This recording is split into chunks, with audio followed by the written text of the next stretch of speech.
Hello, everyone. Welcome to another exciting edition of the program. Today, I am joined by Mubarak, who is a Microsoft certified architecture expert and a seasoned business analyst with extensive experience in health and financial service industry.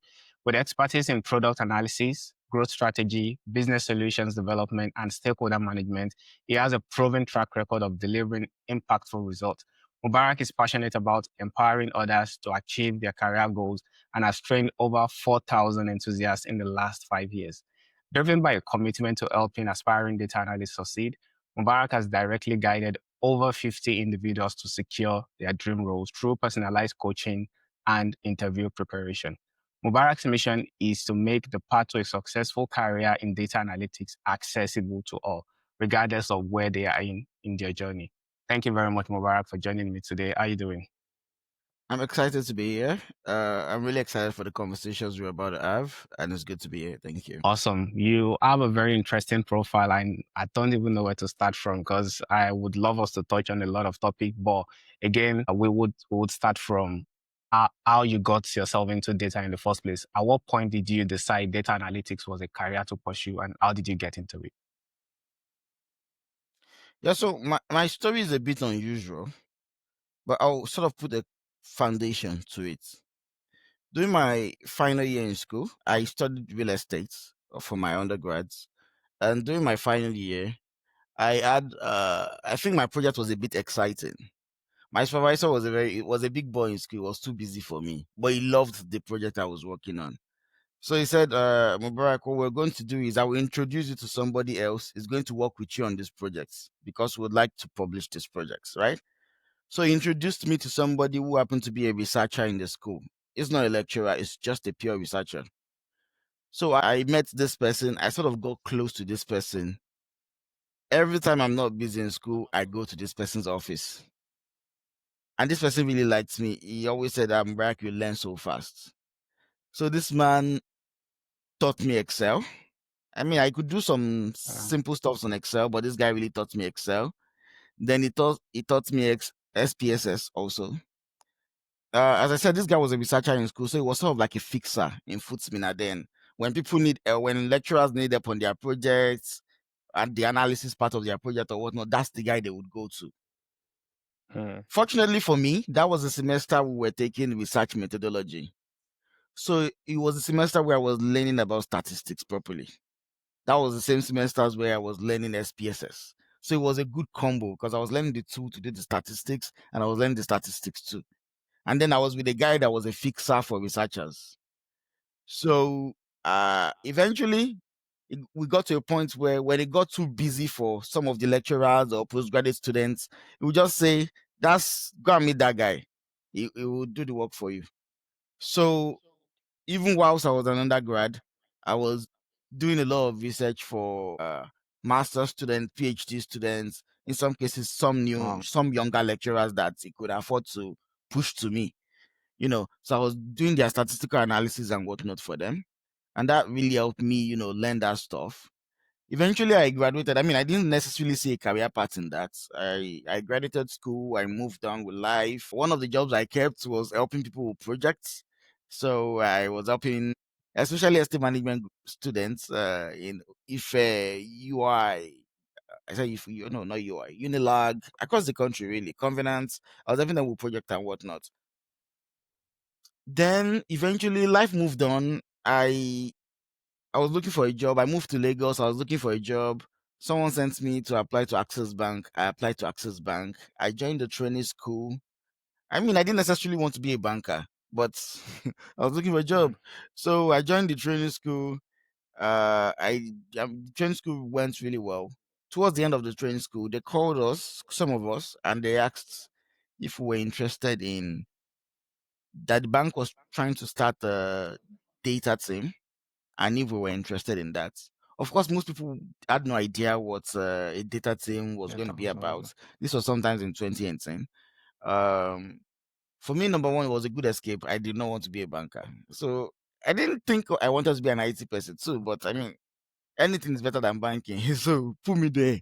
And then I also did some research and I realized that, this data analysis stuff is quite similar to what it is I've done over the years. So They told us we were going to do some exams. I did the exams. Of course, I passed because I was competing with people that had absolutely no knowledge about. So I mean, I don't know if I passed, but obviously I scored higher than most people. So yeah, that's how I got into the team. So in my case, there was no training required. I had no. I mean, well, aside from Excel, SPSS, stuff that I did not necessarily use on the job. I didn't really have the trainings of the major tools I needed to use on the job. I just sort of got that job on a platter of gold. And you started So, learning on the job. and I started learning on the job. I got into the bank, met people that already had some level of skills above us, learned directly from them, learned from YouTube, and pretty much started getting better that way. Interesting, interesting. So it was more of a mixture of accidentally getting into data because of the person you got to work with in uni, to getting into a bank and pioneering a data team together with some other newbies, continuous self-development.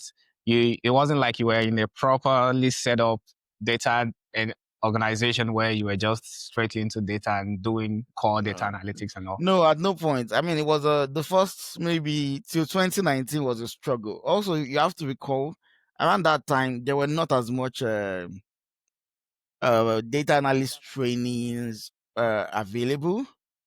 Um, there were not many videos online available also that could tell you what paths to follow or whatnot. So it was a dark age. It was a dark age. So you talked about being a data analyst and currently you work as a business intelligence developer. Could you maybe explain the difference or similarities between those two? To be honest, there are many ways to look at it. I think in many markets they are the same thing. In other markets they are slightly different. I think the slightly easier way to portray it is to say that business intelligence slightly move a bit beyond data analysis. So when you say it's data analytics, you're just analyzing that data, and business intelligence could mean that you're injecting business senses into it, extracting business values out of it. Sort of making decisions out of the data. Yeah, but Mm, in truth, I would say in reality or in practicability, if you have a job that ties with data analyst, another one ties with the business intelligence developer, you probably do the same thing. You probably do the same thing. But in the US right now, technically speaking, in the US right now, when they tell you you're a business intelligence developer, what they mean to tell you is that you're going to deal with the three major things. Number one, you're going to manage stakeholders. You're going to Yeah. deal with stakeholders directly, manage them, get business requirements out of them, get your deliverables out of Mm. them, whatnot, document and stuff. Number two, you're going to do back end development. So a lot of you're going to work with the database directly, extract data, maybe build some pipelines, build some ETLs and whatnot. And number three, you're going to do the front end side. So development of reports, dashboards, visualizations and whatnot also. And, sell that to the customers. So it's very broad or it's a little more broader than what they might typically ask you as a data analyst. But That's again, as I said, interesting because yeah, it doesn't always matter. it's You could do anything on both jobs. They could literally be the same thing. but from what you've just explained, talking about stakeholder management, backend, and a little bit of front end, it looks more technical than I had envisaged. Because if you had to also sort of have knowledge about databases, how it all works together, querying, query languages, and all of that, are these some of the things you would need to do as a if these are some of the things you need to do as a business intelligence developer, do you do the same as a data analyst? Yeah. When I went with the title data analyst, I did all of them Yeah. and more. Interesting. So it's more of a title thing rather than. So, what would you say are some of the most important skills for anyone who wants to be in this field? Data analyst, or business intelligence developer? Okay. So I always bucket the skills you need into two sides. I talk about the soft skills and I talk about the technical skills. Yeah. And the soft skills, there are a wide array of them, maybe quite a lot of them. But what I always also tell people is that for the soft skills, you need some level of, say, communication skills, for example. I think communication skills is very essential in the data world because again, you're going to be dealing directly with stakeholders. You're going to need to be able to communicate with them. If you give me 1 second, I could just find the parts that something that really Okay. speaks to that. So communication skills is great. I would say another thing that is really great is design thinking.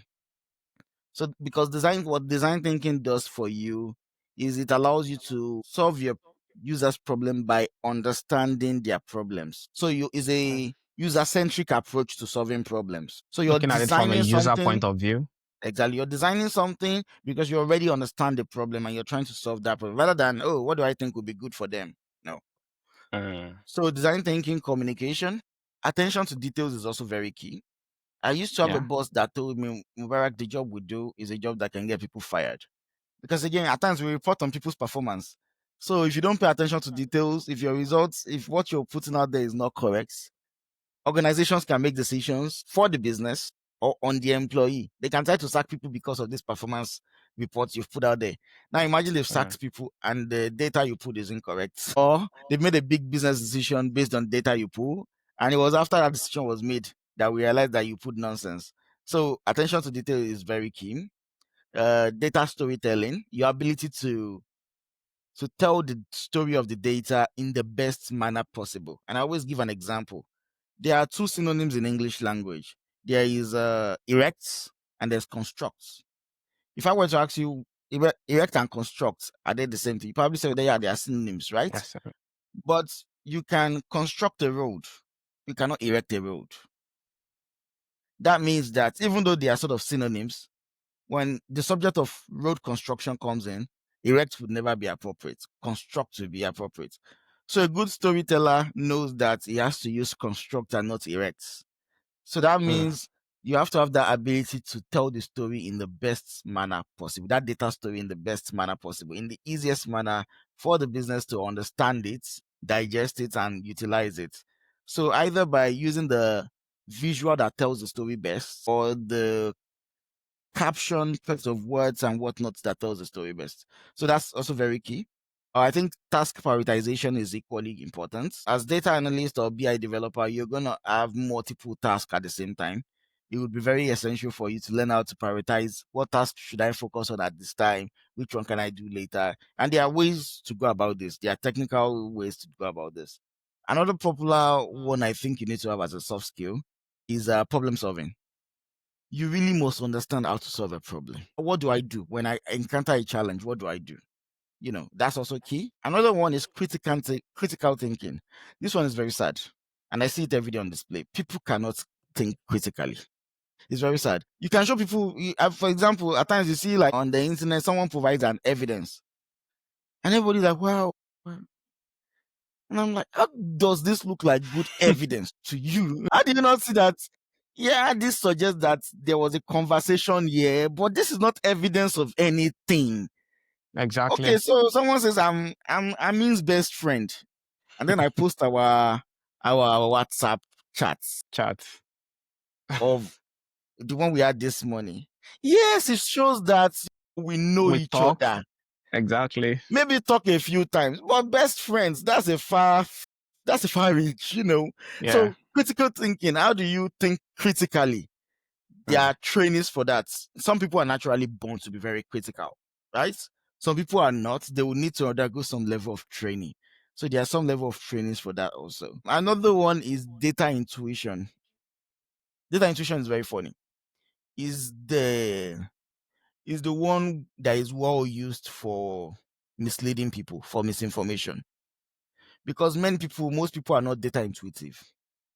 So what do I mean by that is that I can just provide some data and people will understand this separately and I can mislead with it. So I can give an example. I can say in the last year, Nigeria spent 2 billion to maintain solar electrical products. $2 billion. But also last year, we spent $20 billion to maintain the grid. So I can draw a conclusion that in Nigeria, it costs about 10 times more to maintain grid than to maintain Solar solar energy. panel. Solar. That's misleading information. The quantity of people that uses solar panel, they might not even be up to 20% of the country or maybe 10% of the country. So Most that likely 2 less than that. billion is 2 billion on 10%. Whereas Yeah. that 20 billion is 20 billion or maybe 80%. So in truth, in fact, if we divide the numbers down, it might be possible that they both cost the same thing, or maybe greed costs a little higher rather than 10 times. That's Mm. data intuition. So a politician, for example, can use that data to mislead you and say, oh, it costs 10 times this to do this, right? But if we add data intuition and we're able to dig in to say, but make it relative, divide the number of users by each of these two numbers before comparing them, bring them to the same level before comparing them, then that's what data intuition teaches you to do. So bring them to the same level before comparing them so that we can get the true picture, right? Yeah. So, but people don't always have this context or this information. But as a data analyst, you need to have it because that's what will help key into you making a better decision on what is right and what is not. Interesting. Those So are that's for soft very, skills. yeah, that's for soft skills. Then Yeah. there is technical skills. Technical Okay. skills, I always say, on one side, I will say query languages. You have to be able to query from a database. You're going to interact with database. You're going to need to query from a database. I always tell people, please just learn SQL. SQL is so amazing because it's also one of those things you can learn. If you decide to not be a data analyst anymore and you decide to be in any other field in the IT space, chances are they will still love you for knowing Interesting. SQL. Yeah. I can't think of anything you will join as a in IT space that if you know SQL, people will not just say, you know SQL, nice one. We need you here. There are some skills there are some teams that don't necessarily need SQL, but if they happen to have somebody that knows SQL on their team, they will find a use for you It's just a good because you, addition. yeah. So it's a very fantastic skill. SQL is not going anywhere, even though people say it's going anywhere. It's not going anywhere. I would say you need to learn a programming skill. People always advise Python or R. I always say just do Python, just because of Python's flexibility. R is great, but also we don't know the future of tech yet. But Python ensures that whatever the future of tech is, You're it will future probably proof. plug into, yeah, you plug in somewhere, right? So I would say do Python. But I mean, again, if you do R, awesome, nice one. I mean, I'm down for it. I would say you need a visualization skill. Power BI is the industry leader there. Tableau is a very close second. There are other ones, Luca, Domo, so many other ones. But I would say just do Power BI or Tableau. In fact, if I'm being honest with you, I'm a Microsoft fanboy. I would say just do Power BI. We've seen it. The Fortune 500 in America, they used to use a lot more Tableau than Power BI, but we are seeing it. It's been moving this Yeah. way. Tableau's dropping, Power BI is rising, right? So if I were you, I'd follow the tide. I'd follow that which is rising. But if you want to be awesome, you can learn a bit of Tableau too, so that you just have some Yeah. basic understanding of the two at the very least. So, but if you have to pick one, I'll say do Power BI. But Tableau is awesome too, no problem. I say learn Excel. Excel is wonderful. If you know Excel in any workspace, people will like you. You're a Uh, champion. Yeah. yeah. Again, I go into this with I had good Excel background from uni, so when I was in the bank, they knew now. Should bring Excel man. Yeah. it. I I used to say one proverb in Yoruba, and the English translation of that proverb is that the deity that Shango cannot beat is the Hmm. deity that can run. What Hmm. does that mean? Is that Shango is so powerful as a deity. The only way Yeah. to not beat you is if you run away. So Hmm. that's if you bring your Excel problem. The only way we will not solve this problem is if you Yeah. take it away. If not, we will solve it. So yeah, so Excel is great to make you a bit amazing at work. People will need your help. People will owe you a lot of favors, and you'll cash in on that favor eventually. So I mean, if you know all of those things, great. Now I would say learn about generative AI, move in that direction because that's where the world is moving. It will make your work faster. These days, I barely write all of my codes again. I just tell ChatGPT, write da da da da da da da, and I tweak one or two and Otilo. So Yeah. 2 hours become 15 minutes for me these days. So Gen it's very AI. important to know how to prompt Gen AI and whatnot. Yeah. That's also key. Yeah, in and around of that, that's good to know. These are amazing, amazing, amazing advice you've got. Personally, I think you are a very, very good and effective communicator. And now seeing you talk about the fact that effective communication is one of the fundamentals or soft skills needed to excel as as a data analyst or as a BI developer now makes sense. Now, Thank you. what do you think is some of the most effective or the most useful resource you've used to improve your communication? Have you done anything specific, or are you one of those naturals? Obviously, there are always the natural ones in every way, and then there are some who actually put in effort to do this. Is it something specific you've done, or is it just coming to you naturally? So me, I was a shy kid. I was shy for a very long time. I think I stopped being shy somewhat around maybe GSS2 or JSS3. And there are many reasons why I was shy. For example, I struggled with English when I was very young. I moved from Ilorin to a very Ajabo school in Ibadan, for example.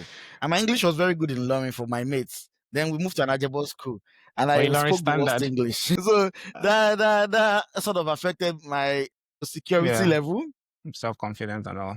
my self-confidence and all.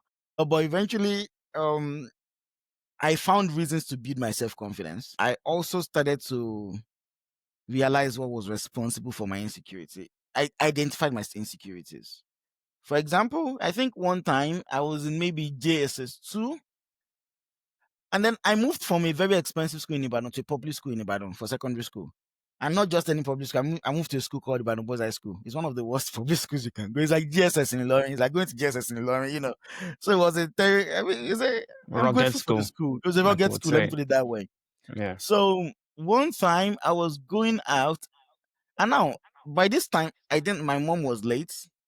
So my father did all his best. He had 6 children. He did all his best to make sure we were well taken care of. But I'm a boy child. Boy child is naturally we want to be dirty, we want to be rugged already, self. Yeah. When you don't have a mother, chances are you'll be extra rugged, right? So I think I was going to lesson one day. I wore one short sleeve. I was just dressed shabbily. I was just going to lesson. Then I saw some of my primary schoolmates passing. All things Mm. being equal, I've not seen these guys in like a year. I was supposed to run to them to greet them, but the way I was dressed and the way they were dressed was so different. I had to It can hide. now approach. After that day, I told myself, Mubarak, this is never going to happen again, right? Every time we're going out now, I'm going to dress in a way that I'm presentable, such that if I see my mates, I can join them and say, hi, what's up? So I learned that part of the thing that was responsible for my insecurity was my dressing. Mm. I started to learn part of the things that were responsible for my insecurity was my English. So that started to improve also.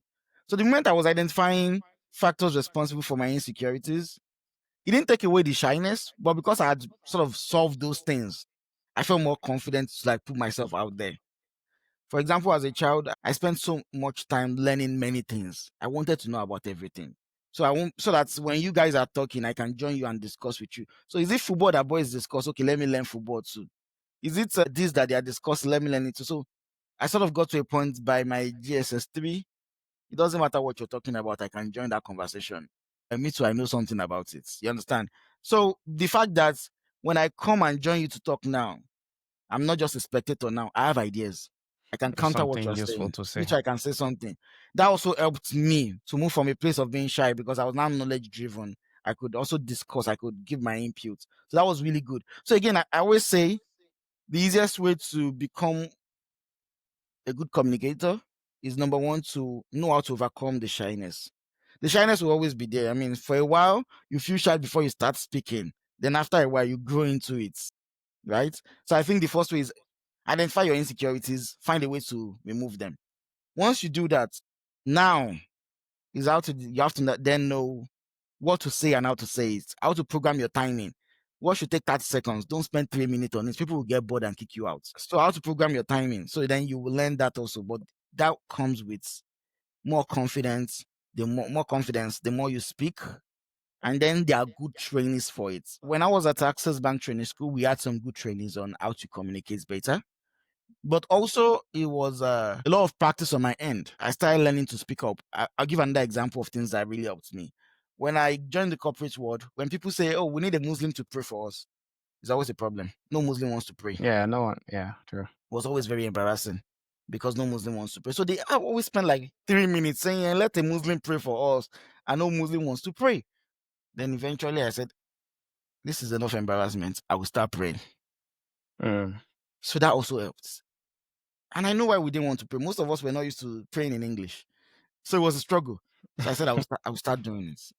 It's enough embarrassment on my religion. Let me do it. So all of those things started preparing me to be the guy. And one thing is, if you want to be the Muslim guy that will pray, trust me, there's nobody fighting with you. Everybody will gladly allow you pray. Every Muslim Exactly. guy in the room will Exactly. gladly allow you pray. So it was learning curve, learning curve, learning curve, improvements, improvements, improvements. And I mean, there's still room for improvements. Interesting, interesting. So before I move to my next question, I'd just like to give you a quick recap of everything you've talked about in terms of the skills, the soft and the technical ones, just to make sure I've covered everything. You talked about effective communication, design thinking, attention to details, task prioritization, and problem solving as some of the soft skills needed.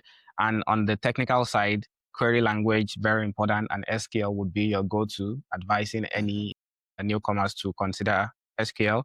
Also, you talked about Python or depending on whatever you prefer. But again, you've advised that Python would be a go-to. For visualization, Power BI, Tableau, one of those two. Power BI is industry leading, so you might want to go for that. And then we talked about Excel and also learning a bit of prompt engineering that would make your life easy, especially in this AI generation. I Yeah. think these are very useful. Yeah, thank you very much for that. You once talked about the fact that you've had successes about 85%, if I remember correctly, in your interviews. You've had over 85% success in almost every interview you've done within Nigeria and in the US. Can you tell me anything specific that you think you take to those?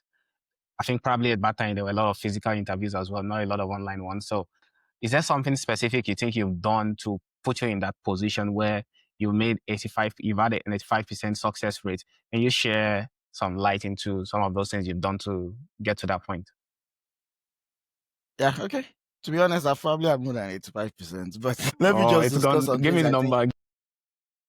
I mean, it's not like I track the numbers, but it's unfortunate for whoever is competing with me. 85% is Let's put it that way. very, very impressive. So that means for Yeah. every 10 interviews you go for, you get called back for eight of them. Yeah. So Well, for which is really example, good. in fact, if I don't get a job, chances are I lost out in the finals. Like it can really is most likely the finals. If it's not the Yeah, finals, maybe they don't want to pay that much, so they just say, "Okay, sorry, we've interviewed you. We true. are impressive, but sorry, you're too high for this." Something like that. Yeah, So what I would say is that I'd say bring everything to help your confidence to the interview. I true. always tell people you need to be in the right frame of mind. Whatever is your responsible for your insecurities, mitigate them before that conversation, before that interview. So if you need to dress well to feel happy about yourself, dress well to feel happy about yourself. If it's English is the problem, please learn to speak so you can feel excited about yourself. I have one Ojoro for virtual interview. This is it. Water. Interesting. So, for example, When I ask you a tough question, do you go you go for your water before you respond or that is 10 seconds to think about the answer. That's like 10 seconds to think about the answer without looking stupid. hmm, That's 10 seconds to think. And then when you drink water in an interview, it projects confidence. Because if you were true. so tensed, you wouldn't You even think won't of think drinking about water. drinking water. So it projects confidence also. And then when people ask, if you ask me a question now, I cannot just wait 10 seconds without giving you a response. So let me think Yeah, about it. It breaks our flow. But if I drink water, I can spend 10 seconds drinking that water, thinking about it without breaking our flow. And you will gladly yeah, wait. yeah, true. So, I mean, there are tips like that that helps Hmm, people, right? There are tips around. People don't even know they can ask their interviewers questions about the questions they've been asked. So say, true. if you ask me Yeah, true. this, are you referring to this or this? So you have clarity before you answer. So that when you eventually answer, you don't go off topic. Just because True. you asked for clarity. You can always ask for clarity. People don't always know that. But I would say beyond that, two things that really matter for me. Number one is very key. I would say before you go to an interview, make sure nothing strange is happening in that interview. What does nothing strange means? It's possible for you to have heard all of the possible questions before. It should not be the first time you are hearing that question. So, for example, one of the things responsible for my success rate is that when I go into interviews, I've heard all of these questions before. There's no new question there. Hmm, They're not asking me anything new. I mean, maybe sometimes somebody injects one or two that is a bit new, but more often than not, 95% of the questions they are going to ask me, I've heard them before, I've answered them before, I've Mm. documented them before. So the good thing about being asked a question you've heard before is that now you don't have to spend so much time thinking about it or even thinking about how to answer it. You've thought about it in the past, you've even thought about how to answer it in the past, or maybe you've answered it in the past. So you just give a very concise, detailed answer. They always love it. Whereas if you ask me a question that I've never thought of before, even if I know it, I have to first think about it. I have to think about how we sell it to you. It doesn't flow very well. I might end up being correct, but it won't flow as well as something I've thought of before. I know the answer and I'm just giving it to you. You'll be like, oh, this guy's amazing. Has he seen our script before? Just Mm. because if you keep doing it that way, the more interviews you do, the better you will get. Because the more interviews you Yeah. do, the more questions you would have across, and the more answers you would have, the more confident you will feel in that interview. So I always tell people, interview for fun. Don't worry, interview for fun. You can't tell that to someone who has been job hunting for so long and they probably had the Oh, one yeah, yeah, yeah. opportunity. And again, that nervousness end up killing the. I completely agree that interview is meant to be fun. In fact, I was telling one of the guests I've had that interview is supposed to be a conversation between two people. Mm-hmm. Like, come and tell because, but then we get tense and nervous, like, oh, this is the one shot I have. I hope I don't blow it so much Yeah. that you think you understand you're in front of this serious panel where you can't even ask a follow-up question. They ask you a question, you're Mm-hmm. not clear about it. You can't ask, can you clarify? Because you Too think, oh, stressed. yeah. So I agree with that point of And view. Yeah, I always say again, it's unfortunate if the time you're interviewing is when you're already jobless. exactly. It's one of the worst times to interview. If you're interviewing when you have a job you maybe even like, Hmm. you are much calmer during the interviews. Or you're interviewing for a job you're not desperate to get. When I say interview for fun, I mean, even if you have a job, you know what? Just apply elsewhere. Just interview for fun. See what's out there, right? Hmm. See what's out there. Before I got my first job, I was interviewing for fun in Lagos. I was well known. I was interviewing for fun. I got business development roles, sales role. I was just interviewing for everything.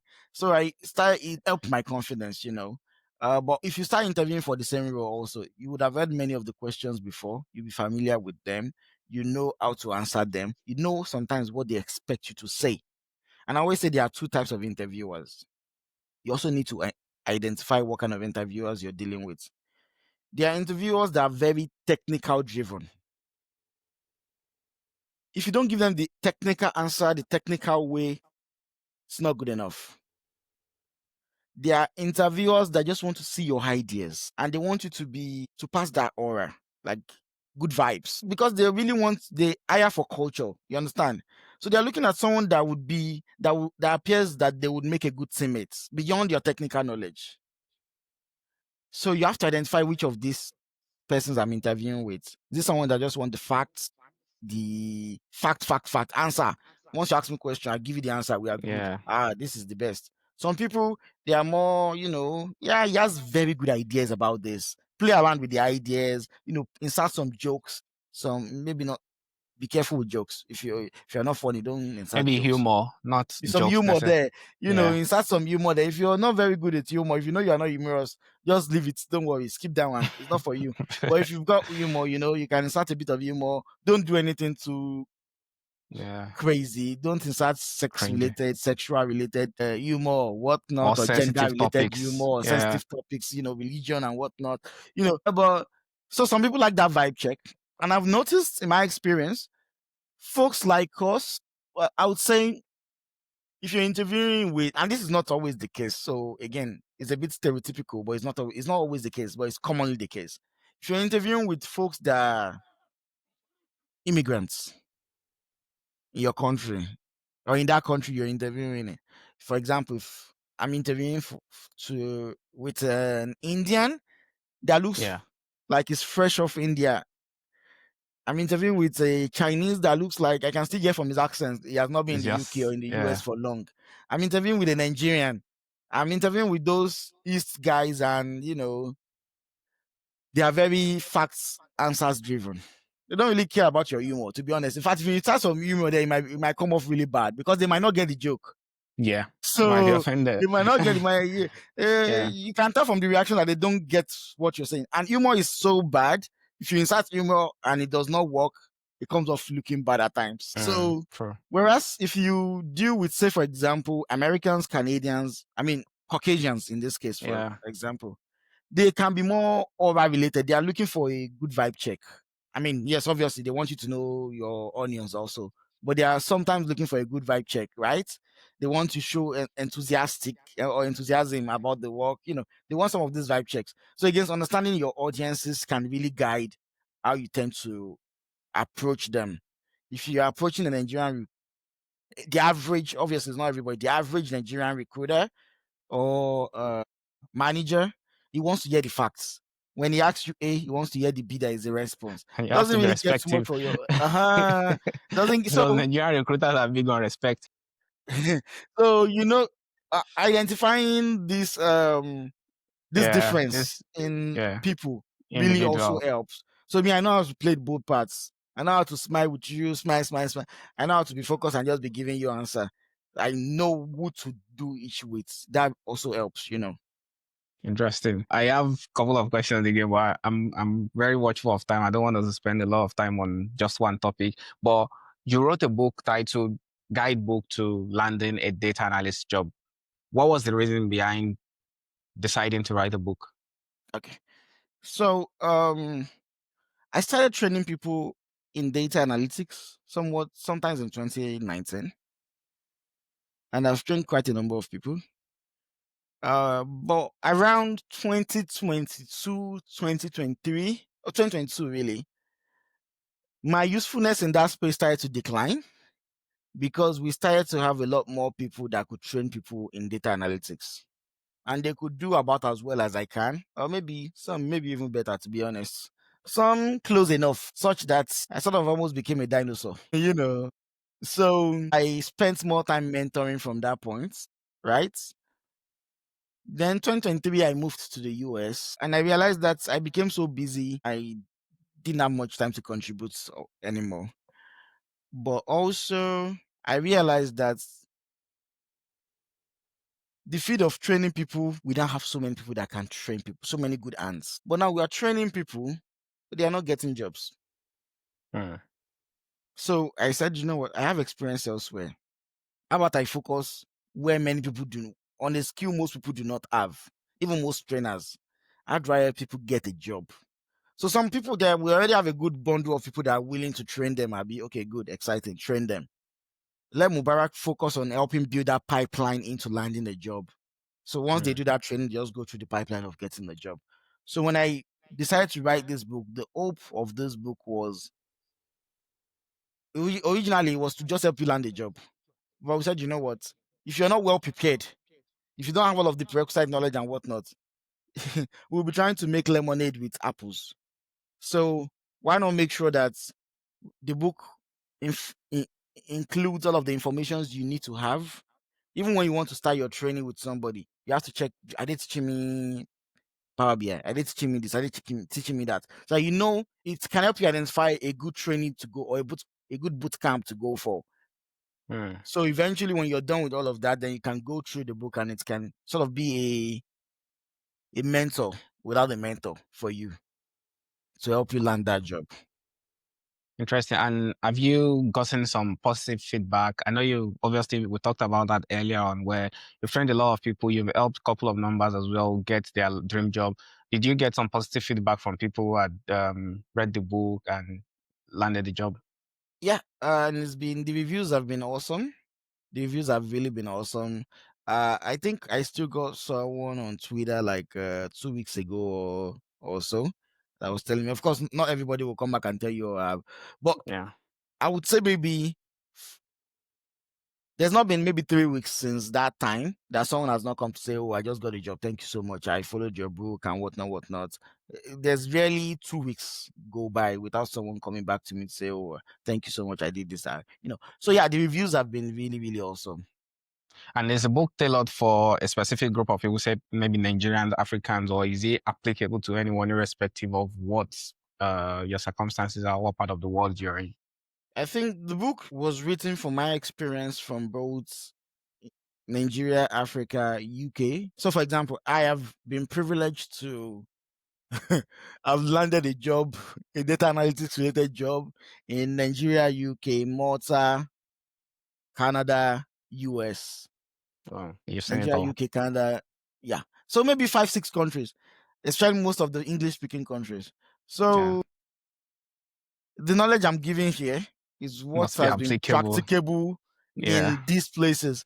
And I reckon most of my audiences belong to one of these many places. Most of them, at least, from the people I've seen by my book on Amazon, they typically come from these places. And maybe India is the other place. Yeah.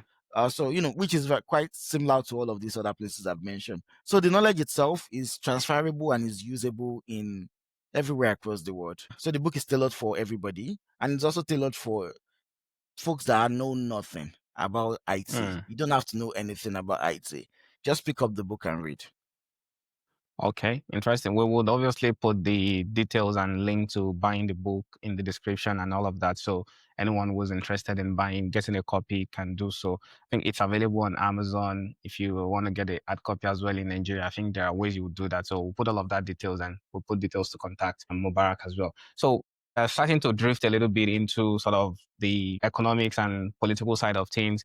But before we do that, still want to touch down a little bit on the Japa wave which is sort of the mass immigration of talent out of Nigeria going into Western countries. What would you think? I know people come up with a lot of reasons. There was this thread on Twitter the other day where it says, "At what point did you decide to leave?" You would see there were people had different reasons. In fact, I said mine as well. I said it was the what was it called, Answers. the answers thing, right? So and it wasn't like I don't obviously for me, it wasn't like enter just say pack your load. I still had the means, the opportunity and all of that, right? So you Mm-hmm. can't just wake up because there are a lot of people that have been suffocated and they still can't leave, right? So you can't just Mm-hmm. what do you think keep pushing this mass number of people? It's crazy that most of my friends circle are out of the country. Most of like what do you think is primarily responsible from your own point of view? I think the one thing people are not talking about, which I think I Hmm. should talk about, is opportunity elsewhere. So, for example, how many do you think the people that have migrated to the UK from Nigeria this year, they are up to 10% of people that did in 2023? No. Exactly. Why? Is it because people don't want to go to the UK anymore? UK has Opportunity are sort tightened of closed. yeah, Exactly. UK has tightened Do you think people that have gone to Canada this year are up to 10% or 20% of people that went to Canada in 2023? No. Opportunity are sort of closed. What happened was that after the pandemic, many of the big world countries realized they needed more talents. Canada realized they need so many more people, or they thought they did anyways. UK thought they needed so many more talent and whatnot. So everybody just opened up their gates. They created immigration channels for people Pathways, to yeah. come in. And people went in. There is no time in the history of Nigeria, even when life was better for people, that they didn't think of going abroad. It's the truth. I grew up and we knew our neighbors that used to go abroad and we were envious of them. We wanted to be them. And this was a time when life was fairly stable, right? We're envious of them. Even if it's holiday, we self let us go now. I would say the first thing that people they're not speaking of is that there was opportunity. Are you saying There there was are no opportunity. opportunities in Nigeria or like? No, I mean, there was opportunity to migrate. Hmm. There was good opportunity to migrate. It wasn't just that you migrate and be a pauper. In fact, there was good opportunity to migrate and be someone abroad. Like do well for yourself abroad, right? So that pipeline that opened post-COVID is one of the major drivers of Japa before economic issues of Nigeria.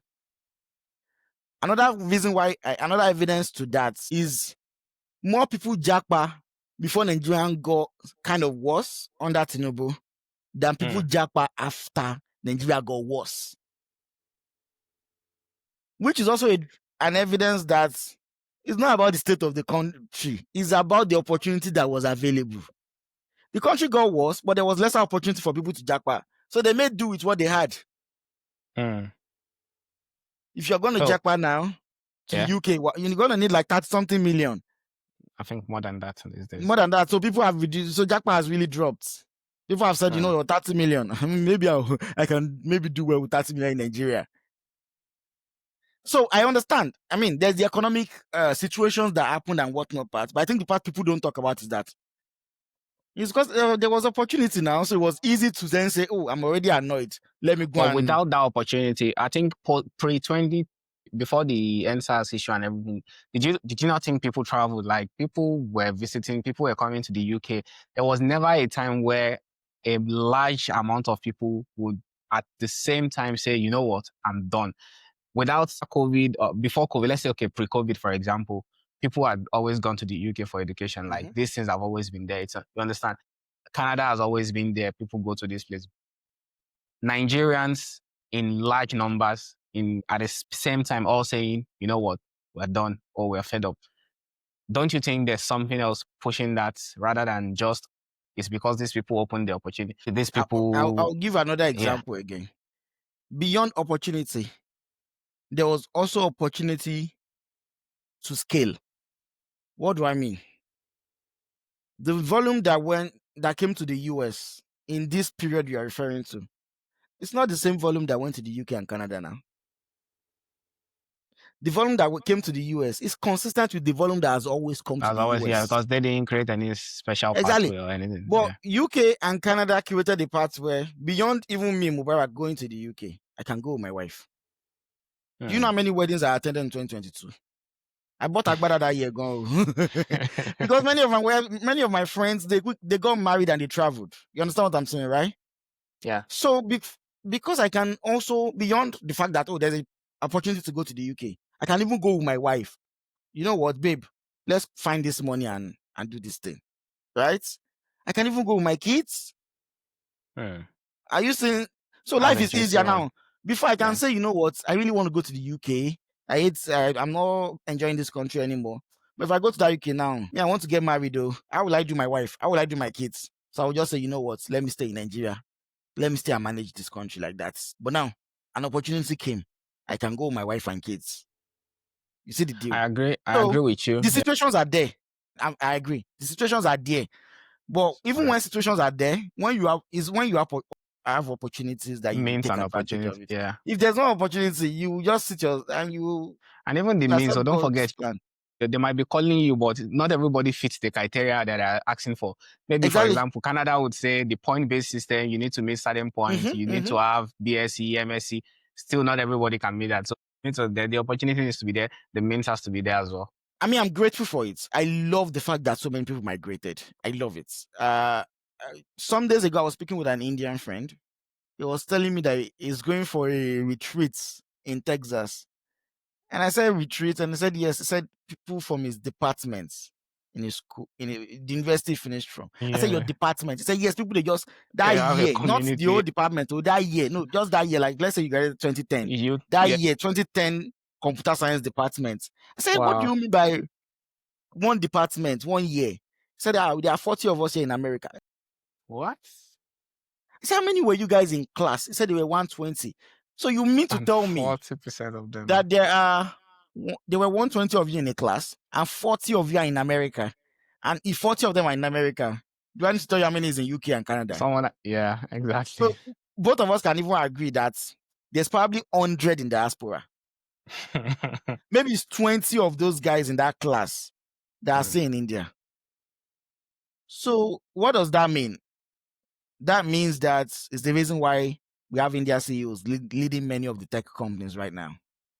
Because they had their Japa wave and they still keep having that wave. But also, unlike many of the Western worlds, they are also a large population country that has a lot of young people. So as long as they keep building talents, they can afford to lose so much and still build so much.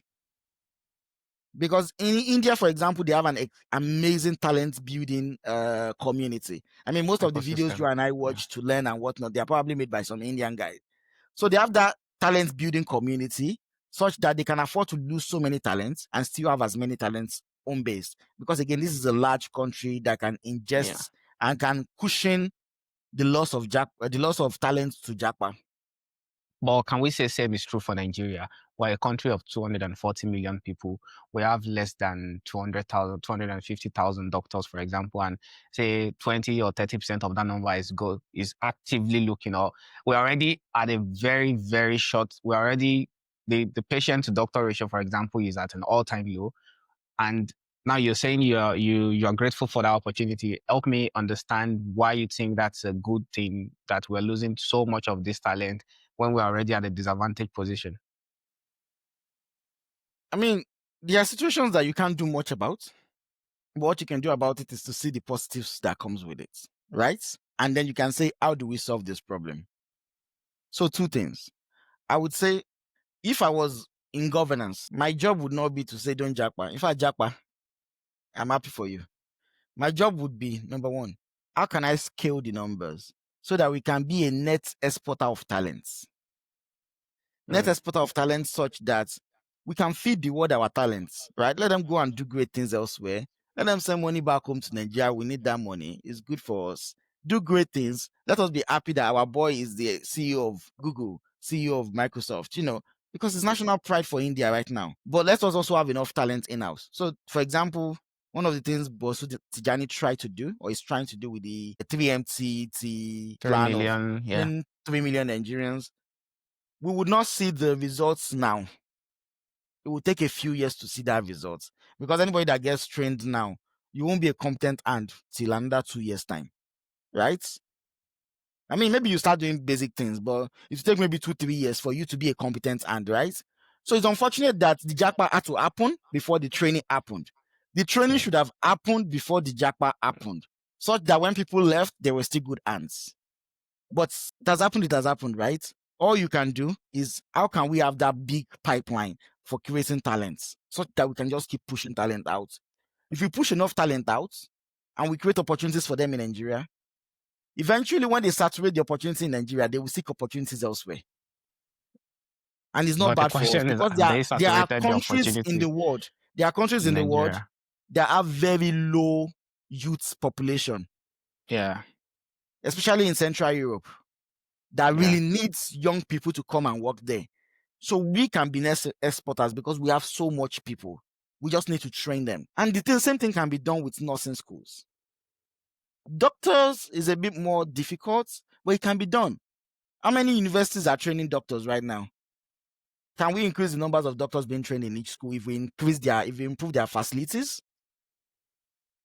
If it's not every university that has a medical whatever, can we increase the numbers?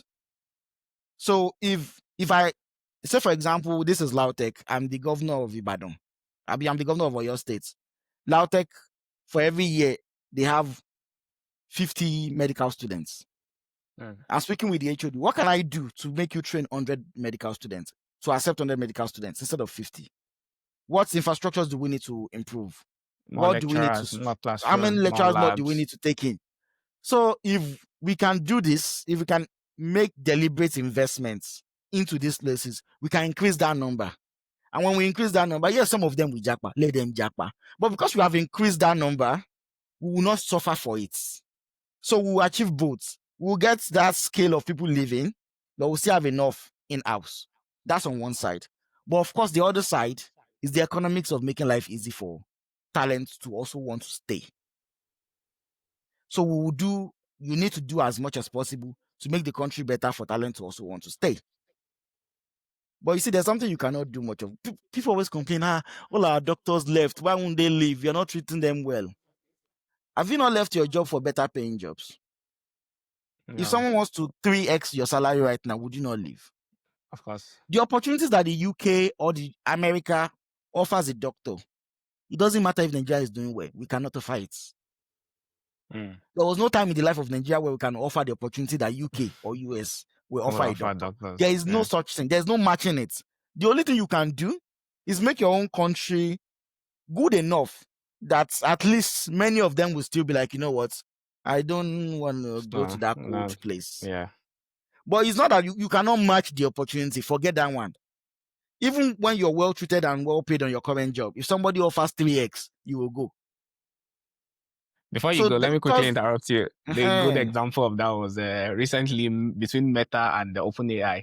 So Meta was suffering, even though you probably earning insanely well all in of those guys OpenAI. probably earn The fact insane that money you could already. leave OpenAI to go Meta, Collect Ronaldo's paying transfer fee. 100 million Collect in total Ronaldo's transfer fee. compensation is I mean, what do you do about that? If you're the CEO of OpenAI, how do you what would you mitigate that? do? There's no mitigating that. There's no mitigating that. The only thing you can do is at least maybe you've built such an environment and culture and remuneration that some people might decide that they don't want to go see if the grass is green on the other side. But there's no mitigating it. America, UK, and Nigeria, we are not on the same level. On the same level, yeah. And you live in the UK, you've seen structures built in 16 something. Yeah. We are not even building those structures yet.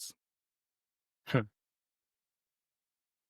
To be honest, I used to tell people, if you go to Washington, when you see the things being built in 1700, kiniko, you have to say, what were they thinking? What were they thinking? Yeah. This is literally what somebody would have called a white elephant project. Yeah. How big did they think this country would be to be building something so magnanimous 300 years ago or 200 years ago? The So capital. we're not the same. Our first story building was built in Badagry in 1930, Abi 1940.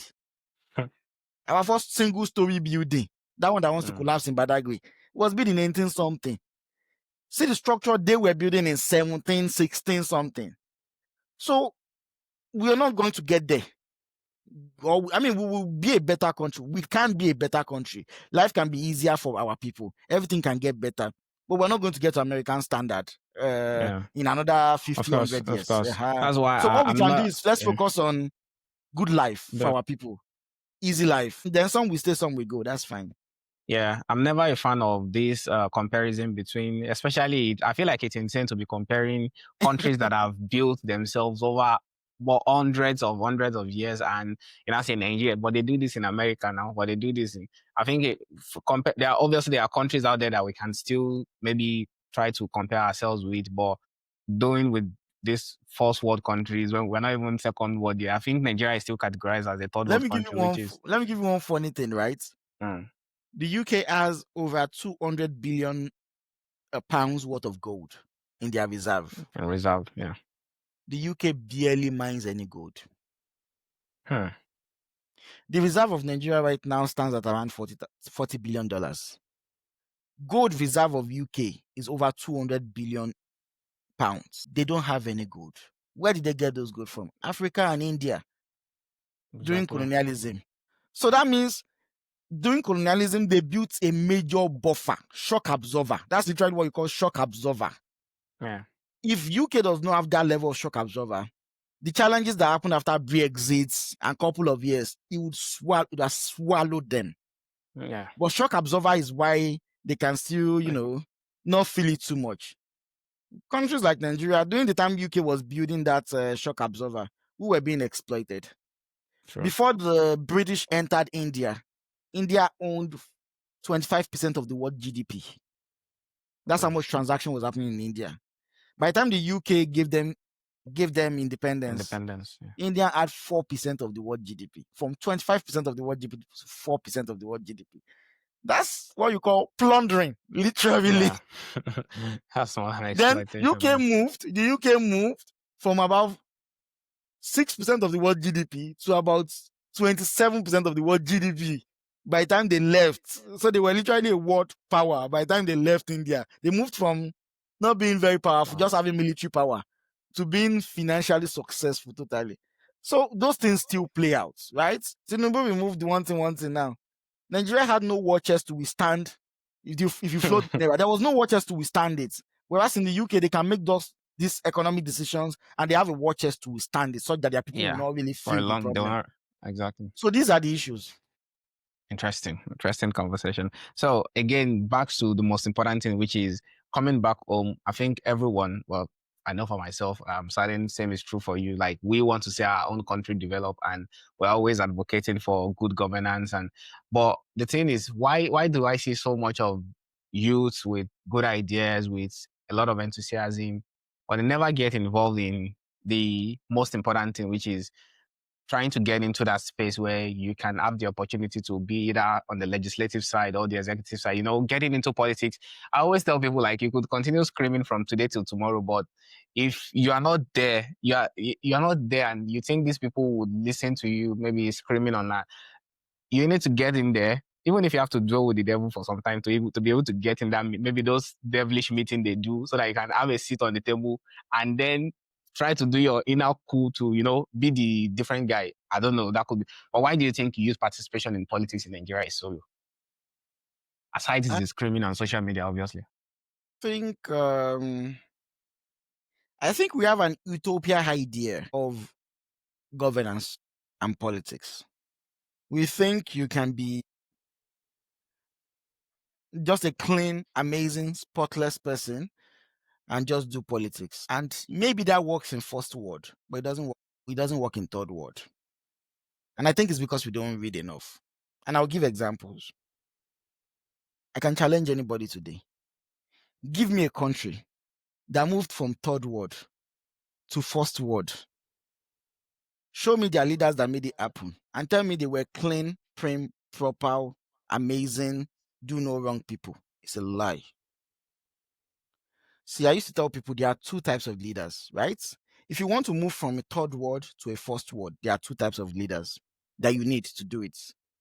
Either both of them will be in one person or you need them in two different people, right? Or more. Hmm. You need the miners and you need the refiners. Miners are, let me start with refiners. Refiners are, you've given them the gold.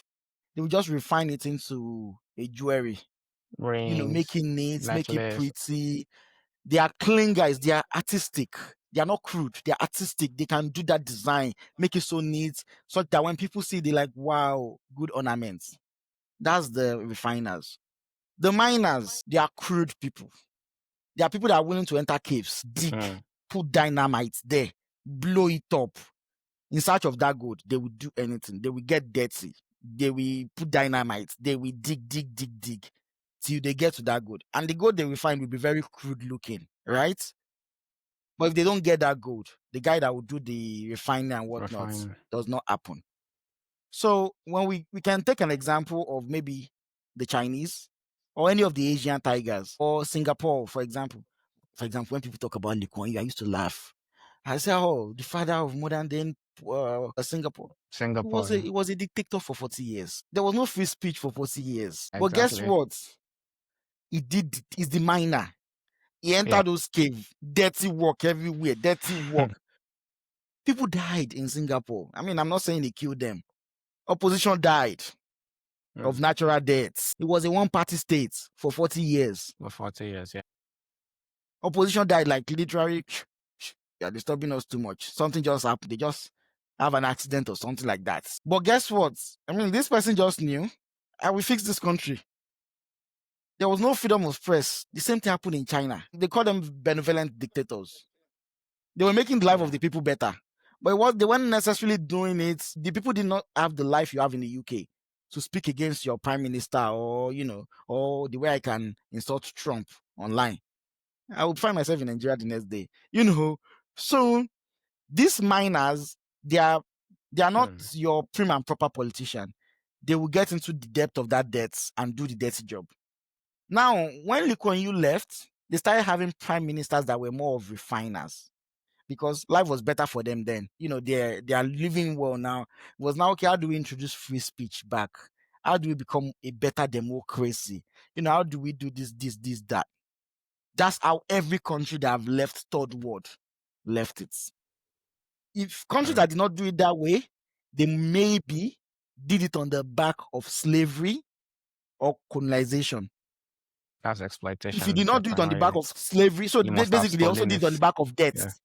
So basically they Yeah. also did it on the back of debts, and the more life got better, the UK plundered everywhere in the world, literally. And when Of they course. had enough wealth in their country, they now started refining and they became better people for their people. You understand? And the US, I mean, we can see the natives. I mean, they pretty much took everything. So if you didn't Yeah. do it that way, the other guys did it by way of doing the dirty job for so many years, then eventually moving out of it. But unfortunately, the period when countries like Nigeria, when our eyes shine, we want two things. We want to be treated like UK, we want our freedom of Like a speech, we want citizens. our democracy, we want to be able to speak, we want to be able to speak against and for government and whatnot, whatnot, whatnot. We also want them to make those changes now. We also want to run elections every 4 years, which means that every president has to keep you happy. When he enters, before 4 years, he has to make you happy enough to re-elect him. Now, if there's a difficult decision I have to make that will take a few years of you, things not going well. I mean, the Chinese closed their economy for like 30 years. Singapore Yeah. closed the economy for like 20 years. It's very well known. But if there's a decision I have to make that will cause pain right now, because I need to win election in 4 years, what would I do? I would not rather do You it. can't. Yeah. I will just find a way, make my people happy, keep my dollar stable, do one or two things. Nigerians are happy.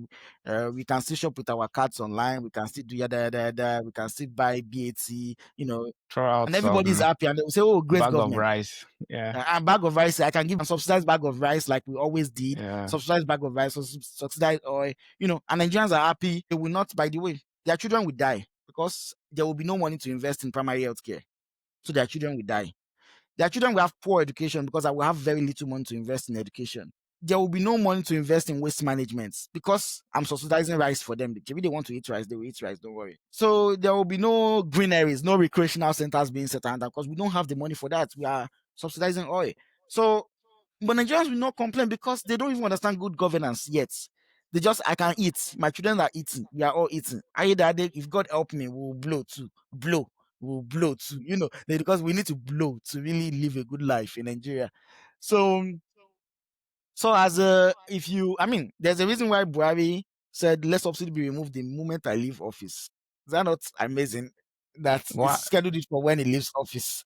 Yeah, he didn't put it in exactly wanting to take away the Because who wants to have issue that for bad himself. record? Yeah, So that's where we find ourselves.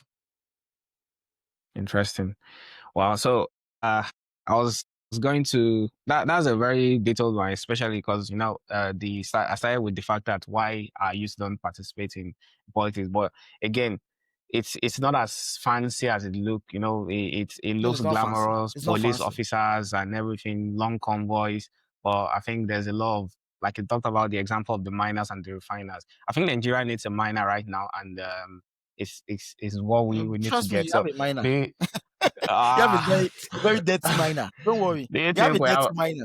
I was actually going to ask you if you think one of the new coalitions or the oppositions maybe have some minors amongst them, or you think what we currently have is what a minor should look like. Obviously, I know some key board decisions have been The taken, which ideas, yeah. we have minors everywhere, Mm, but not all of them are minors. So, for example, I think in the coalition, there are a couple of people that are minors. Not a couple, maybe mm, one or two. There are minors out there. I think the current leadership of the country, I think, is a minor government. I will tell mm. you one thing. Let me give you one, Jero. I was having a Lagos. conversation with one Egbo, and he said, this man you people always praise. All of the work you praise him for, it was done by Fashola. All of the work you praise him for, it was done by Ambode. It was done by Sanwo-Olu. You are not wrong. For example, if someone says Lagos has good transport, or they've tried with their transport compared to everywhere, oh, they have BRT, and that Mm, was done by Fashola. Oh, they have the metro now, and that's done by Sanwo-Olu. Sanwo-Olu. This your person that you're always shouting. Which one did you do? Doesn't And the matter. We're simple not answer, comparing. Yeah. the simple answer really is Okay. Yeah, that I get that. the Mm. simple answer really is that he built Lamata. Lamata then built BRT and Metro. Amata is a state agency now, isn't it? Yes, it's Lamata that is responsible for transportation. So Yeah, the but structure of Lamata, for example, see the yeah. structure of Lamata already designed all of those metros that are being built right now since 2001 or thereabouts. So it was Lamata that designed what the BRT would look like, what the metro would look like, but Lagos State could not finance it. When you Mm, say this is the future we want to build, we don't have the money for this our future yet. So beyond building that future, there's no money to finance it yet, but I built that future, right? Then what else did he do? He unlocked the finance of Lagos. So say, money should be the money that's stopping us from building the future. So how do we mm. unlock the finance? So when people say revenue is just a revenue generation, If you don't have money, you can't do anything. You need money. It's the truth of it. The budget of Nigeria last year is 1/4 of the budget of New York City last year. New Yeah. York City, not New York State, New York City. You need money. The New York City spent $6 billion on waste management last year. Our budget this year is $24 billion. So New York City spent one third or Over, thereabout of our yeah, total one budget fourth of on our waste budget. management. The land where they spend all of that is smaller than Lagos. Land where they spent all of that on waste management is smaller than Lagos. So you want to compare the waste management of that place with Nigeria or even Lagos? And guess what? People still think New York City smell like shit. Hmm. And they spend $6 billion. So if you don't unlock money, you cannot unlock projects. If somebody comes online to say, I was raped, where do we hope it happens so that we can punish that person? We hope it's in Lagos. Abi? Because they Because the have only the, structure that can punish such people is in Lagos. Who founded that structure? I don't think that's the case because no, ultimately the police could, rape is a Yeah, statutory but rape that's especially is a criminal offense in Nigeria, and the yes. police But should be guess able what? to, The police yeah, is a federal institution. yeah, Is not is owned by only federal governments, not owned by states, right? yeah, So the only way you can tell me as a governor you can do something is come up with policies that will make it easy for police to do their work in your own states, because you cannot control the whole yeah. federation, right? So, like I said, if something like that happens in Nigeria right now, the agency that can chase it that we know of is only in Lagos where they work. And we know the person that founded that agency. It's Tinubu. So when you look at the Hmm. structures that make things happen, what is the biggest investment in Lagos today? I mean, people say, since the time of Atlantic. colonials, we've been building Lagos. If I list the three biggest projects in Lagos today, they have nothing to do with colonialism. Eco Atlantic, Free Trade Zone, Kiniko. We Hmm. know who's brainchild are all of these projects. Well, my question is, there's one thing I want So what I'm to trying to clear. say is that somebody create, Yeah, but guess what? For example, just to key that point, Tinubu didn't necessarily complete Eco Atlantic. I mean, it's not even completed yet, yeah, right? Somebody else will keep building and complete it someday. Future Zone did not come to life totally in the time of Tinubu, but was ideated. The dirty work to make federal governments allow them do it the fight was done by Tinubu. So you see that fight I'm talking about, that dirty work was done by yeah. somebody. Some people just came and they knew, we have money, we have idea, let's do it. Simple. What war did Sanwo-Olu fight with any government to get things done? What war did Fashola fight with any federal government to get things done? There was no more war required anymore. Somebody else fought the war. They came and they just need to have good ideas now, good implementation plans now. That money is already coming. Improve on what has been done, and just get things done. They don't have much wars to fight anymore. That's why you call them refiners. They get things done. But somebody needed to go and fight presidents to say remove this from the concurrent list so that our states too, we can do it ourselves. In the whole of Africa, there is no rail project that is being financed by states. Every rail, Hmm. every African country that you go to, if they have a rail in Cairo or in Dakar or wherever, is the federal government of that country. They are the only one that can afford it. The states are too poor to afford it. It's only in Lagos where a state can put their head in such projects. So somebody needs to do the dirty work. And some people that now they are more prim and proper people, we then do the clean refining process. But if somebody wants to do the dirty work today in Nigeria, I'm going to say you're a dirty man. I don't want dirty man leading our politics. And I understand it's a fair sentiment. You understand? But when we've put refined people there, we've seen that they can get nothing done. If you speak to any politician that you know, Nigerians have an assumption that politicians are dull, stupid people. That's not true. Any politician you know personally, if you talk to them, they are some of the smartest people you know. They are some of the smartest people you know. Why did they fail in office? They can't enter the mines. They are not Yeah. miners. So, and if you put an artistic person that can design ornaments, refine golds, if you put him in a mine, what's he going to achieve? It's Nothing. not time for him yet. His talent will shine. If you put Femi Adesina, amazing, smart person. If you ask him to remove subsidy, he will fail. If you ask him to remove Nigerian subsidy, he will fail because the kind of cabal he will fight, he cannot do it. You understand? But once you've removed subsidy, if you ask him, come and help our economic team to now direct this money that we are saving, you've given me a job to his strengths. When they were trying to implement this tax reform, you and I saw Tawadele, he started wearing Hausa cap now. He said it on live TV. If he was to distribute the difficulty of the work, 20% was doing the work itself, 30% was managing people. Stakeholder management. I mean, 80% was stakeholder management. And that's even someone that had full presidential backing. And there was still so much struggle. You understand? So there are some people that can enter mine, get their clothes dirty, do the dirty work. That's their own talents. There are some people, when that dirty work is done, now let them be the one to lead your initiatives and get things done. That's their own talents. Some people have both, but they are uncommon. They are not very common. They are very few. Do we have any of those type of persons in our current political landscape where you feel like they have both? I can't think of any, I'll be honest with you. I can't think of anybody that knows how to enter the debts and still remain clean. Everybody I know. I can't think of someone. Either knows how to enter the debts. Everybody I know either knows how to enter the debts, come out a bit dirty, but still get things done. Maybe clean themselves up a little bit, but not clean. Or they know how to remain clean, but they cannot enter the debts. And if you think of anybody, before you mention that name, ask yourself, what destruction, what industry did this person enter and they disrupted everywhere? And they are now known for disrupting everywhere. After a long while, what's their legacy of destruction? If you cannot think of a legacy of destruction, you know the way you can say, oh, Tinubu entered that space of free trade zone. It was one that started before Ogun State and all the states now have free trade zone now. He destructed it. He made sure federal government allowed them to create stuff like that. You understand? That's the legacy of disruption.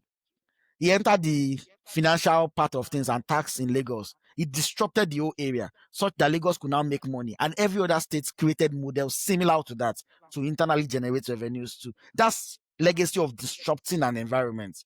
If the person you're thinking about that, is a miner and a refiner, if that person doesn't have any legacy of destructing any area you can think of to say, he has left office now.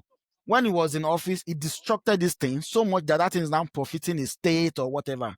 Then that person does not fit I don't want to mention him, but if you think of the person, you will see that person does not fit the list.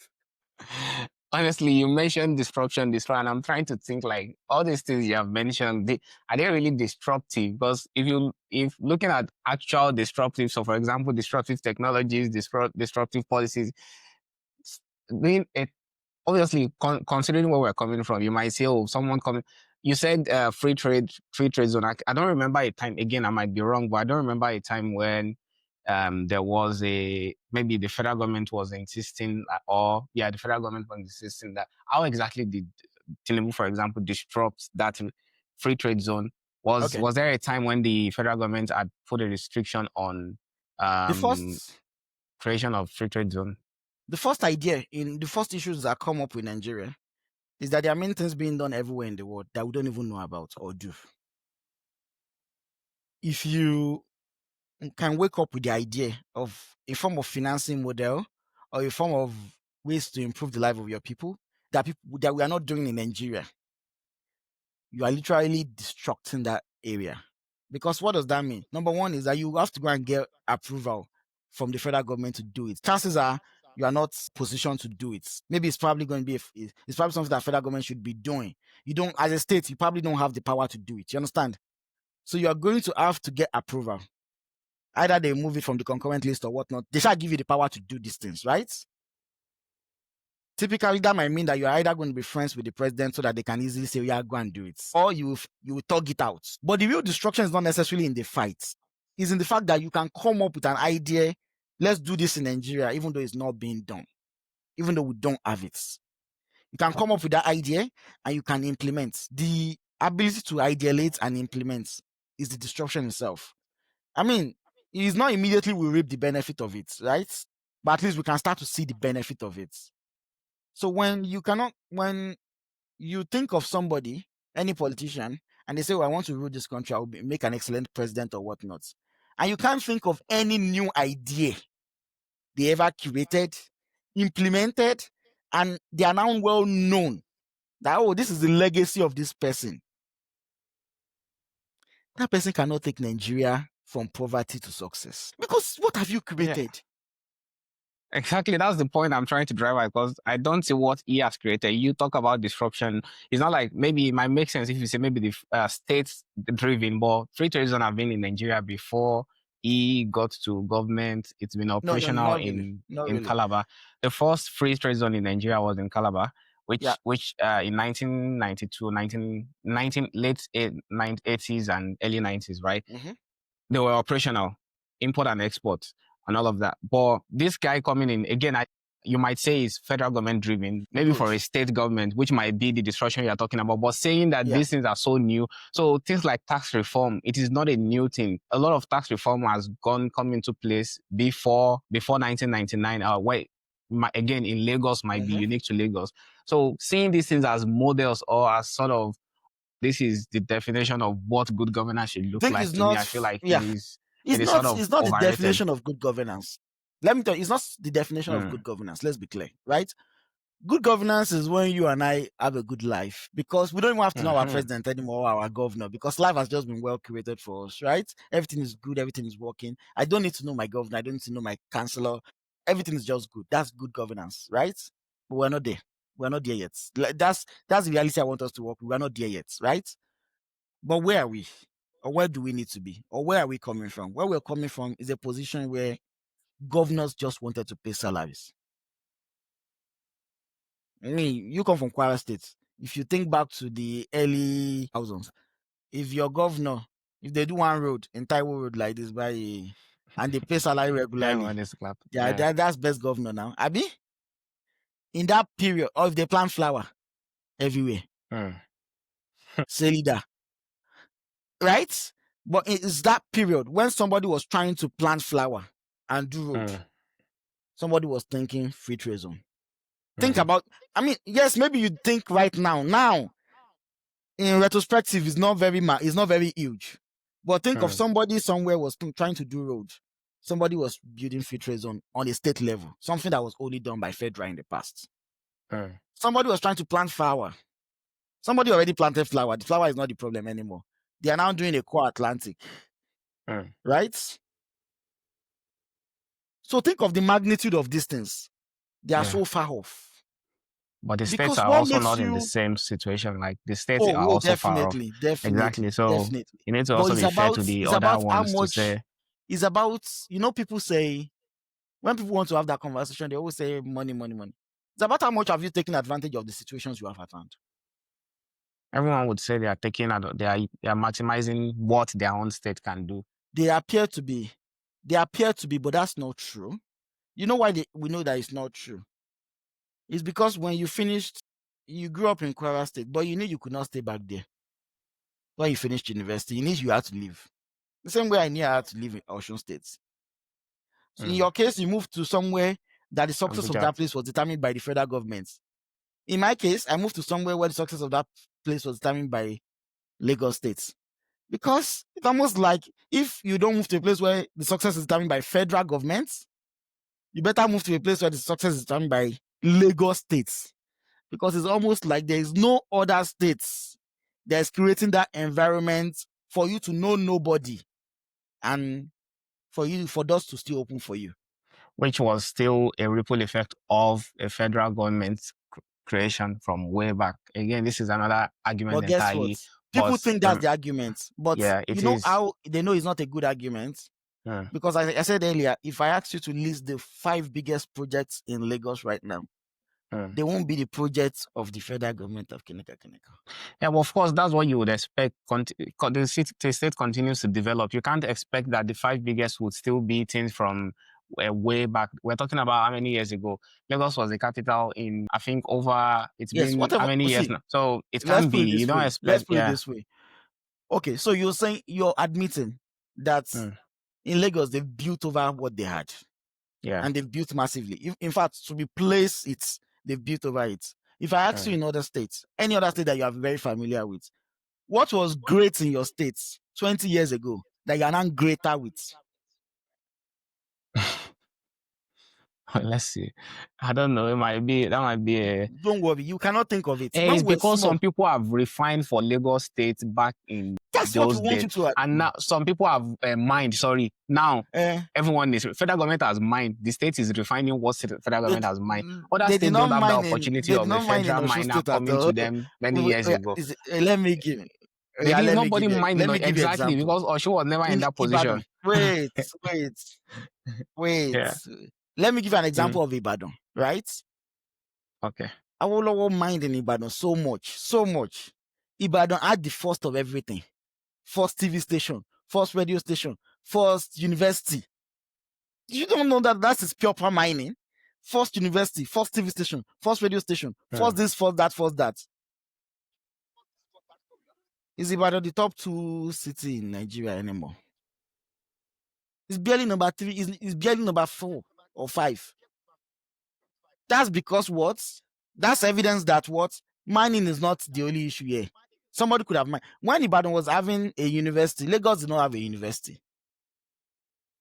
And I used to tell people things. People think Lagos was the capital for so long, so federal government poured into it. It's not very true. In 1973, the government of Obasanjo, they realized that this Lagos is not practicable anymore. We need to move. From the year Obasanjo came up with the idea that we need to move to Abuja, they pretty much stopped doing anything in Lagos. And I will prove it to you. If you go to Dudan Barracks, where the head of state used to stay till 91, there's no evidence that any president used to stay in this place till 91. They were not doing anything anymore. From the period when they decided that Abuja is where we will be. Yeah. They were doing it from that 70s when they said Abuja. Majority of the work that could have been done in Lagos were being done in Abuja. They were not trying to, it wasn't treated as federal capital territory anymore. They were doing everything in Abuja till 91 when they could eventually move to Abuja. So, in fact, if you want to treat Lagos But what as... about all the foreign direct investment that had been coming in since that time? Because the expatriates were thinking we're coming to the state capital. All the years of development from other countries, all the years of international NGOs or international multinationals coming in to set up their headquarters in the country's capital. You can't put all of that aside and say just because you might say the federal government project stopped, which makes sense because now we are going to a more neutral or a more central place. The ripple effect of having a capital seat of power in exactly would still be there. Investments still came, but those investments came. Yeah. But the problem is this, right? How well were they unlocked? So if they were unlocked, somebody would not need to move from 900 million in 98 to about 600 billion in 2007. They won't need to. I don't know if you get what I'm saying, right? Yes, you can say some people came in and did some things, but the true unlocking itself did not start to happen till 99. Don't get me wrong. There are some governors in the 90s and the 80s in Lagos that did decently well, right? Yeah. But if you look at unlocking the economy of a state, didn't happen till 99. Nobody unlocked the economy of that state in 99. It was just things were coming in because it was coming in. And when they were just living life. Was there stability in the state, considering that then we were moving from a mixture of military rule to civilian rule? Did you not think that also contributed to a factor where if there was no stability in terms of higher leadership, federal, would you think the states would even be sort of stable enough to be able to develop the way they want to? So today you are a governor, next day a military man has kicked you out. They are bringing a state administrator to administer your state. From 99, we started the Fourth Republic. Everything was stable till date. Obviously, we still are enjoying that good part for democracy. But did you not think those could also have an impact? So thinking that, oh, it's all because someone came in 99 with a magic wand and said, oh, yeah, let's start doing this. Okay. I think so that maybe that's why most Nigerian states failed in the 90s. But once Lagos started to excel in the 2000s, what happened to those other states? It's just like the COVID example you gave.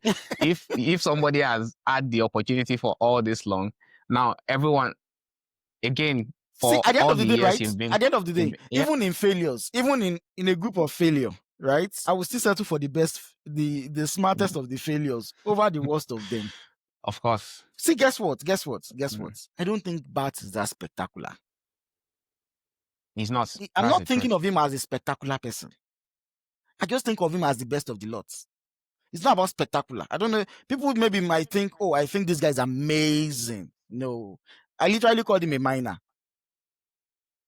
If he comes out of the mine, he's looking dirty everywhere, dirty, dirty, dirty. A lot of stain, a lot of things making him dirty. You understand what I'm saying? I don't think it's spectacular.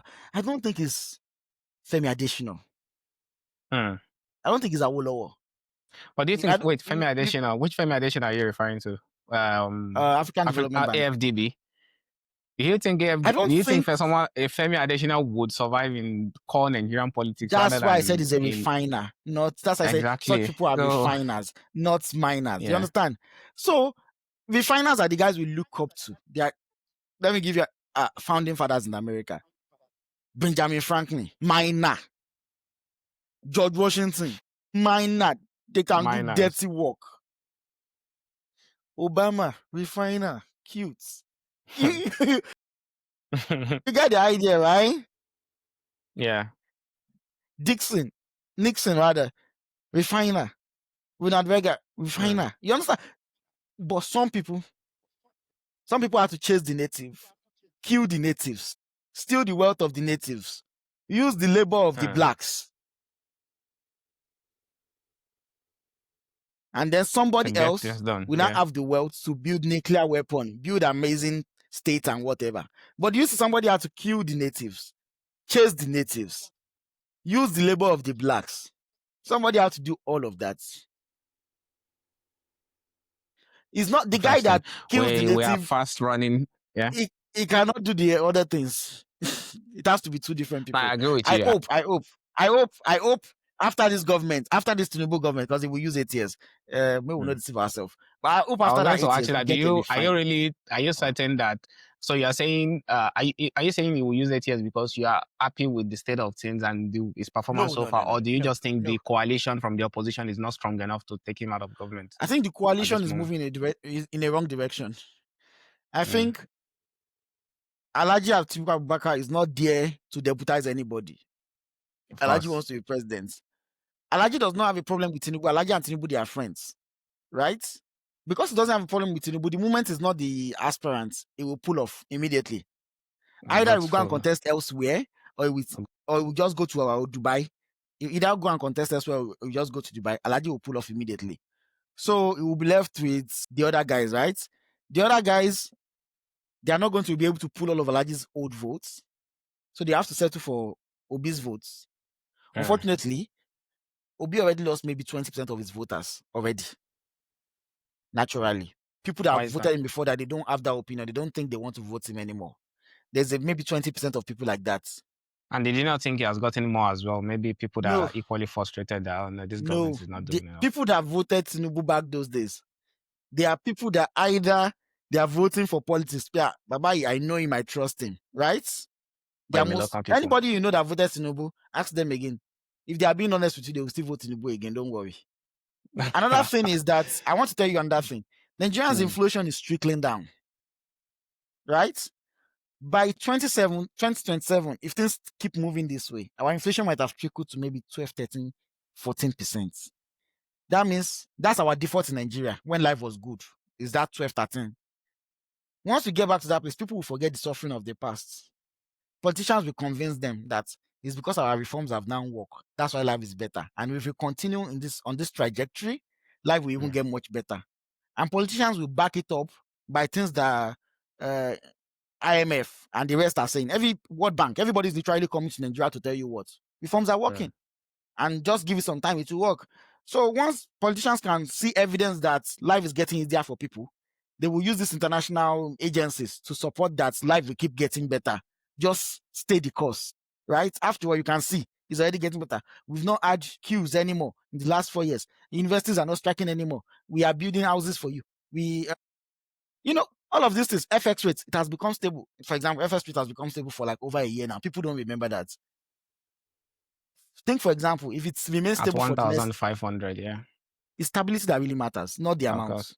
Because you know how much Considering that banks are now returning back to yes, allowing foreign trade, it's because they know it's stable. it's But stable. again, it's up to you to decide if the rate is good for you. But at least stability is there. I agree with that, which makes sense. And the longer the But stability, that's what that matters, right? So if yeah, it remains, and we know what used to cause things to become expensive in Nigeria, either FX moves or oil becomes expensive.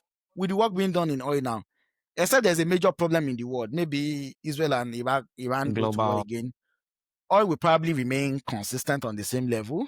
Dollar will probably remain consistent on the same. And once those two remain consistent, Nigerians inflation will not spike. Life will not generally become difficult for Nigerians. So things will typically get easier. So we are moving towards 2027 when life will start to get easier for Nigerians, such that people that voted Tinubu before, they are now reminded that they did the right thing. It was just tough in the past, but they are reminded that they did the right thing. Folks that want to vote Obi now, they don't have any mandate to vote on. Why should you vote Obi now? Oh, before everybody had the manifesto, I will remove subsidy, I will do this. Everything everybody hoped to do, it has most been done. Now, you can only vote Obi because I want that in out. I don't know if you understand, and there's literally Reduce corruption. There's not much you can say. This is the reason why I want to. These are the manifestos anymore. It's just we want this man out. We want this man out. He has made us poor, whatever. Yes, but these are manifesto voting law. There's not much they can say. So eventually we start to get to that point where guess who is consolidating? Tinubu is consolidating every day. Another problem that will not happen is that coalition. They don't have a Tinubu that doesn't mind sacrificing his own ambition to say let's just win. They don't have that. Everybody has That's ambition. going to lead to my next question and probably my last question because we've gone way out of time. We've never done a session this long. So do you think the current opposition, the coalition, would have a free and fair primaries? Again, we've talked about a certain person who would either want to win at all costs and not having that person who could sacrifice their own personal ambition for the greater good. Do you think, because I'm thinking Obi is there, Atiku is there, Amici is there. A lot of people want to become president themselves. Do you think they would have a free and fair election primaries Let me be honest to with you. elect one person? Obi does not have charisma and is not respected amongst political class. That's the honest truth. Yes, maybe the people on the street love him, right? But in political class, he doesn't have charisma and is not respected amongst them. And the evidence of that is that every time he has moved from one place to another, he has struggled to find respectable politicians to follow him. Yeah. He has never had a legacy of having boys that look up to him, respectable boys, that these are my boys. And in primaries, you don't win primary by the people on the road voting for you. It is politicians, members of that party that will vote for you, right? So when you look at the structure of the coalition right now, Atiku loyalists are the largest ones there. Then people that came through El-Rufai, some people that came through Amechi. They are Sholas too. They are Sholas and the likes. Who are his own supporters there? The only people, when I look at the list of people that sat down on the high table the other day, the only person there was Dati, his former deputy. And that one already went on TV to say that he hopes Obi stays in Labour Party. So when you're asking yourself, does Obi, even without Alhaji spending money, does Obi have enough people in that coalition to vote for him to be the presidential aspirant of that party in the primary? Ask yourself what you think. Yeah, I agree with and that. If they eventually give it to him, even if they eventually give it to him, I already told you what Alhaji will do immediately, right? Yeah. Alhaji does not have a problem with and Tinubu. if they don't give it to him and they put him as VP, I don't know whether the obedient are happy for Obi to go if as they a put him vice in presidential, or they are 25% insisting that of the obedience, 25% of the obedience would leave again. They would rather either vote Tinubu or not vote at all. So his number will just keep losing numbers. Guess what? If they don't give him at all and decides to move away to go and start another party, it will be rather too late. It will start getting too late already. They will start to build the new structure and whatnot. Another problem entirely. Basically, forming that coalition without Alhaji throwing his weight behind Obi is a waste of time for everybody. If Alhaji does not throw his weight behind Obi, the coalition cannot succeed. Yeah. If it does, maybe they might not win, no, but at least they post a good. Yeah, thank you very much, Mubarak, for this wonderful insight. I think for my last and closing tradition, I always like to ask a question, which is, with everything you know today, if you could go back in time to give yourself an advice from 10 years ago, what would you say? What would you be saying to yourself? I would say dream higher. But not just dream high, maybe try and meet people from other spheres of life. Maybe they can help you dream high. So to put a bit of context, when I got to Lagos, I was looking for a 70,000 naira job. In the same time I was looking for a 70,000 naira job, somebody in the same house I was living was looking for a 150,000 naira job because she knew that 150,000 jobs were possible. In my own mind, the highest job we could get was a 70,000 naira job. So I wasn't 70K. aspiring to 150, even though I sort of got lucky and got those kind of jobs. But guess what? Within that year, I then met somebody that studied in Unilag, but did an internship in the UK. Because apparently some Unilag student knew that even though you were a student in Unilag, you could do your internship in the UK and the US, Bank of America and whatnot. So whilst my own friend that was inspiring me was thinking of 150, someone else was inspired enough to think of internship abroad, such that when she finished school, they then offered that opportunity and then she moved to the UK full time there. So imagine that when I was thinking of that 70,000, that was when I met that girl. Or maybe when I was in uni, that was when I met that girl that was already going to do internship abroad. Imagine how I would have been thinking. I would have been thinking 70K. I would have been thinking global. We can do greater things. Of course, environment limits how big you can think. It's not my fault that I thought so, that my thinking was not more than that, right? I just didn't know better. So Yeah, just come nothing back would from change if I Osho, still don't so know you better. didn't know But I any wish better. I expanded my tentacles to areas where people could inspire me more and I could really think bigger and do better. And thank you very much, Mubarak, for this session. I think was a very interesting one. I did enjoy the conversations we've had. And again, thank you everyone for staying to the end. We'll put the links to Mubarak's book and also his contact on social media, I think on X preferably, if you'd like to say or reach out to him. And yep, thank you. This is the end of today's session, and I hope to see you again in another exciting episode. Mubarak, you want to say Thank you some very closing remarks? much. Thank you. Thank you, everybody. It's been wonderful, wonderful the last 1.5 hours. I've really enjoyed these conversations. It's nice to be on this program. I've been watching some of the old videos and it's really nice. I definitely would advise anybody looking to get into tech to watch a lot more of this. Maybe not spend too much time on my political parts. Focus on if you don't like my Yeah. political views, focus on my technical views. Trust me, they are good views. My political views, it's okay to not like me for it. That's fine. I can work with that. But please check out this channel. Look at what the guys are saying on it. You can definitely learn a lot from it. Thank you very much. Cheers.